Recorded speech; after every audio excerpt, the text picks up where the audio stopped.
আসসালামু আলাইকুম, কেমন আছেন? ব্যবসাটা তৈরি করলাম, কেমন হলো সবাই জানাবেন ইনশাআল্লাহ। লাইক কমেন্ট করে পাঠিয়ে থাকবেন।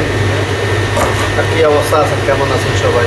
ব্যবসাটা তৈরি করলাম। ব্যবসাটা আগে আমরা ফিল্টের মরিচ টরিচ দিয়ে ওগুলারে হালকা তেলের বাজি করি, মাটিনা করি। ওগুলা মুরগির 2 পিস করলাম, একটা মুরগির 2 পিস করি, কাটি, এরপরে তেল দিয়ে তেলের উপরে শান্ত বাদি করি, পানি দিয়ে দিলাম, বয়লিং হয়ে গেলে উঠে গেলাম, উঠে চাইলগুলো দিয়ে দিলাম। ওই পানিগুলা চাকি, মুরগির পানিগুলো চাকছি, চাকি ওগুলো দিয়ে দিলাম, ঠিক আছে।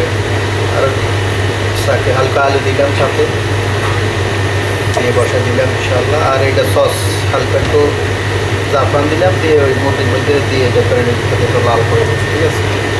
ক্যাপসাটা তৈরি হয়ে গেল ইনশাআল্লাহ, ঠিক আছে। দেখতে থাকুন ইনশাআল্লাহ, এভাবে তৈরি করবেন, সেরকম স্বাদ টেস্টও সুন্দর হয়েছে। যে মুরগির কালারটা কি সুন্দর দেখছেন, এভাবে করে নিতে